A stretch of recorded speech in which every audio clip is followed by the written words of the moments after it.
ये रिक है। आज वो शूटिंग नहीं चाहता था पर आपने फिर प्लेटबा दिया।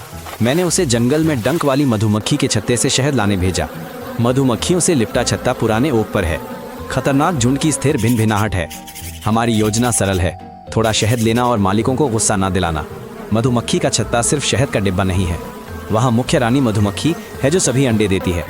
श्रमिक मधुमक्खियाँ पराग इकट्ठा करती हैं और बच्चों की देखभाल करती हैं। प्रहरी मधुमक्खियाँ प्रवेश द्वार की रक्षा करती हैं। वे सब मिलकर शहद, अंडे, लार्वा और प्यूपा की रक्षा करते हैं जिनसे नई पीढ़ी पनपती है। मधुमक्खियाँ छोटी हैं पर मूर्ख नहीं। वे सूर्य और निशानों से अपने छत्ते की जगह याद रखती हैं। वे नाचकर एक दूसरे को रास्ता बताती हैं या एक सजीव जीपीएस है। मधुमक्खियों को अचानक हिलना डुलना और गहरे रंग के धब्बे पसंद नहीं। वे आकृति से ज्यादा गति को बेहतर देखती हैं। इसलिए रिक धीरे चलता है और हाथ नहीं हिलाता। वो ऐसे खड़ा होता है कि हवा उसकी तरफ बहे, छत्ते की तरफ नहीं। इससे रिक की गंध मधुमक्खियों तक नहीं जाती। पीली टी शर्ट जिस पर काली जिप होया अच्छा विचार नहीं। मधुमक्खियों के लिए यह एक बड़े फूल जैसा है जिस पर वे उड़ सकती हैं।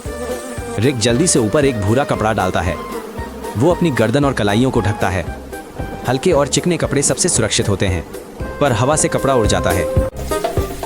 रिक एक टिन के डिब्बे में गीली पत्तियों से धुआं बनाता है। धुआं गंधों को छुपाता है। इससे मधुमक्खियां शहद से पेट भर लेती हैं। उन्हें लगता है कि किसी मुसीबत की तैयारी करनी है। पेट भरी मधुमक्खियां कम आक्रामक होती हैं, पर यह असर ज्यादा देर नहीं रहता। रिक प्रवेश द्वार के नीचे धुआं छोड़ता है और इंतजार करता है। वो सावधानी से चाकू से छत्ते के किनारे को खोलता है। वो उस तरफ से खोलता है जहां लार्वा या अंडे नहीं हैं। छत्ते मोम की बनी षटभुजाकार कोशिकाएं हैं। इनमें ढेर सारा शहद जमा होता है। मधुमक्खियां दरारें सील करने के लिए प्रोपोलिस का उपयोग करती हैं। ये पौधों की कलियों से निकली चिपचिपी राल है। ये छत्ते को हवानमी और कीटाणुओं से बचाता है। छत्ते के अंदर मधुमक्खियां मौसम की परवाह किए बिना 35 डिग्री सेल्सियस तापमान बनाए रखती हैं। उनके पास चिमनी या बिजली भी नहीं है। गर्मी में वे अपने पंखों से छत्तों पर हवा करती हैं। ठंड में वे रानी और बच्चों को गर्म रखने के लिए घने झुंड में इकट्ठी होती हैं। और फिर भीरे के गलती करता है। वो प्रोपोलिस का एक टुकड़ा तोड़कर छत्ते पर गिरा देता है। पहरेदार मक्खियां तुरंत प्रतिक्रिया करती हैं। उनमें से एक रिक की आस्तीन पर बैठकर उसे डंक मारती है। मधुमक्खी का डंक त्वचा में अटक जाता है और जहर की थैली धड़कती रहती है। रिक जल्दी से डंक खुरचता है ताकि शरीर में कम जहर जाए। शहद वाली मक्खियां जंगली और बिना डंक वाली भी होती हैं जिनके बचाव के तरीके अलग होते हैं, पर वे सभी बखूबी जानती हैं कि वे किसकी रक्षा कर रही हैं और वे मिलकर काम करती हैं। हवा में केले जैसी खतरे की गंध तेजी से फैलती है। ये अन्य मक्खियों के लिए संकेत है, आओ हमें बचाव की जरूरत है। मक्खियां इसे अपने एंटीना से महसूस करती हैं और तुरंत हमले के तरीके में बदल जाती हैं। रिक कपड़े से अपना चेहरा ढकता है और धीरे धीरे एक झाड़ी के पीछे चला जाता है। कोशिश करता है कि हाथ न हिले, लेकिन मधुमक्खियों का झुंड उठता है और हमला करता है।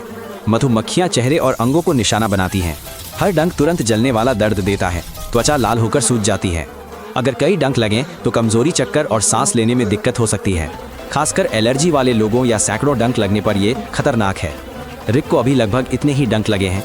वो जानता है कि ऐसे में सबसे पहले डंकों को जल्दी निकालना होगा, फिर उस जगह को ठंडा कर पानी से धोना है। इसलिए वो झील की ओर भागा।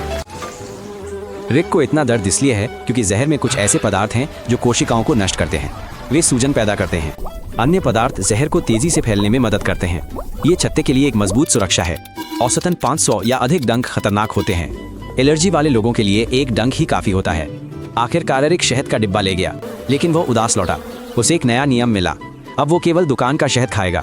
उसे सब्सक्राइब करें, उसे अभी दर्द हो रहा है।